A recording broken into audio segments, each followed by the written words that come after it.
Friends ఇకపై మన ఛానల్లో AI artificial intelligence related videos అయితే ఎక్కువ రాబోతున్నాయి. ఎందుకంటే నేను వచ్చేసరికి ఏఐ మీద స్టడీ చేస్తున్నాను, అలాగే నెక్స్ట్ ఎడ్యుకేషన్ కూడా ఏఐ గురించే. సో నేను నేర్చుకున్నది మీకు వచ్చేసరికి వీడియో రూపంలో అయితే చెప్తాను. మీకు ఇంట్రెస్ట్ ఉంటే చూడండి. ఇప్పుడు ఈ వీడియో వచ్చేసరికి హిస్టరీ ఆఫ్ ఆర్టిఫిషియల్ ఇంటెలిజెన్స్. ఈ వీడియోని మొదలు పెడదామా? Let's start the video. Hi friends, నా పేరు భానుప్రకాష్. మీరు చూస్తున్నారు టెక్ తెలుగు నాలెడ్జ్.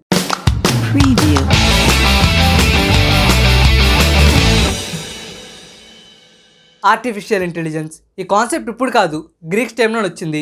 అదే టాలోస్. అదొక జైంట్ యానిమేటెడ్ వారియర్. క్రియేట్ అయిన ఐలాండ్ని ప్రొటెక్ట్ చేయడానికి ప్రోగ్రామ్ చేశారు.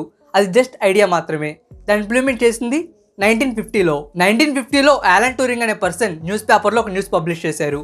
అదే మిషన్స్ కూడా థింక్ చేస్తాయి అని. అతనే ట్యూరింగ్ టెస్ట్ని క్రియేట్ చేశారు. ఆ ట్యూరింగ్ టెస్ట్ ఏంటంటే కంప్యూటర్స్ హ్యూమన్స్ లాగా థింక్ చేస్తాయా లేదా అని. సో ఆ ట్యూరింగ్ టెస్ట్లో మిషన్ అయితే పాస్ అయింది.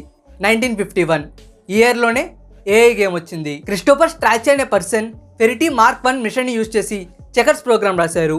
అదే టైంలో చెస్ ప్రోగ్రామ్ కూడా రాశారు. ఆ చెస్ ప్రోగ్రామ్ని తర్వాత డెవలప్ చేసుకుంటూ వచ్చారు. అదే ఫస్ట్ అటెంప్ట్. ప్రోగ్రామ్ని చెస్ ఆడడానికి క్రియేట్ చేశారు మనిషితో పోటీగా. 1956 ఇయరే ఇంపార్టెంట్ ఇయర్ ఆర్టిఫిషియల్ ఇంటెలిజెన్స్ ఇన్వెన్షన్కి. జాన్ మెకర్తీ అనే పర్సన్ ఆర్టిఫిషియల్ ఇంటెలిజెన్స్ని డిస్కవర్ చేశారు డార్ట్మౌత్ కాన్ఫరెన్స్లో. ఆ ఇయర్లోనే ప్రపంచానికి తెలిసింది ఆర్టిఫిషియల్ ఇంటెలిజెన్స్ గురించి. 1959 ఇయర్లోనే ఫస్ట్ ఆర్టిఫిషియల్ ఇంటెలిజెన్స్ ల్యాబ్ని అయితే ఎస్టాబ్లిష్ చేశారు. ఆ ల్యాబే ఎంఐటి ల్యాబ్. ఆ ల్యాబ్లోనే ఆర్టిఫిషియల్ ఇంటెలిజెన్స్ సంబంధించిన రీసెర్చెస్ అయితే చేస్తారు. ఆ ఎంఐటి ల్యాబ్ ఇప్పటికీ ఉంది. 1961 ఇయర్లోనే ఫస్ట్ చాట్బోట్ని తీసుకొచ్చారు. ప్రజెంట్ ఉన్న గూగుల్ అసిస్టెంట్ సిరి అలాగో అప్పుడు ఆ చాట్బోట్ అలాగా. దాని పేరు ఎలైజా. తర్వాత ఐబిఎం కంపెనీ కూడా ఐబిఎం డీప్ బ్లూ ఏఐని డెవలప్ చేసింది. 1997లో బిగ్ బ్రేకింగ్ న్యూస్.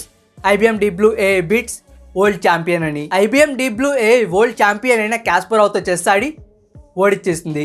అదే ఫస్ట్ స్టెప్ ఏఐకి మనిషితో పోటీపడి గెలవడంలో. 2005 ఆ ఇయర్లో డార్పా గ్రాండ్ ఛాలెంజ్ కండక్ట్ చేశారు. ఆ డార్పా గ్రాండ్ ఛాలెంజ్లో ఏఐ రోబోటిక్ కార్ అయిన స్టాన్లీ స్టాఫోర్డ్స్ టీమ్ది డార్పా గ్రాండ్ ఛాలెంజ్లో విన్ అయింది. మనిషితో పోటీపడి విన్ అయింది. అది సెకండ్ అచీవ్మెంట్ ఏఐకి, మనిషితో పోటీపడి గెలవడంలో. 2011 వాట్సన్ ఏఐ వరల్డ్ గ్రేటెస్ట్ ఛాంపియన్ని ఓడిచ్చేసింది. ఇది ఆర్టిఫిషియల్ ఇంటెలిజెన్స్ ఎవల్యూషన్. స్టార్టింగ్ చిన్నగా స్టార్ట్ అయ్యి ప్రజెంట్ మోస్ట్ ఇంపార్టెంట్ టెక్నాలజీలా మారింది. మన ప్రపంచంలో ఆర్టిఫిషియల్ ఇంటెలిజెన్స్, మిషన్ లెర్నింగ్ ఇవి కూడా ఒక భాగం అయిపోయాయి. మన చుట్టూ ప్రపంచంలో మిషన్ లెర్నింగ్ అని, డీప్ లెర్నింగ్ అని, న్యూరల్ నెట్వర్క్స్ అని, న్యాచురల్ లాంగ్వేజ్ ప్రాసెసింగ్ అని ఇంకా చాలా ఉన్నాయి. అవన్నీ మన భాగం అయిపోయాయి. అసలు ఏఐకి ఎందుకు ఇంత డిమాండ్? అసలు ఈ ఆర్టిఫిషియల్ ఇంటెలిజెన్స్ గురించి మనం మాట్లాడుకునేంత ఏముంది? సో వీటన్నిటి గురించి నెక్స్ట్ వీడియోలో అయితే చెప్తాను. ఈ వీడియో కానీ మీకు నచ్చినట్లయితే లైక్ చేయండి, షేర్ చేయండి, అలాగే నా ఛానల్ సబ్స్క్రైబ్ చేసుకోవడం మాత్రం మర్చిపోకండి. ఇట్లా మీ భానుప్రకాష్ సైనింగ్ ఆఫ్. బాయ్.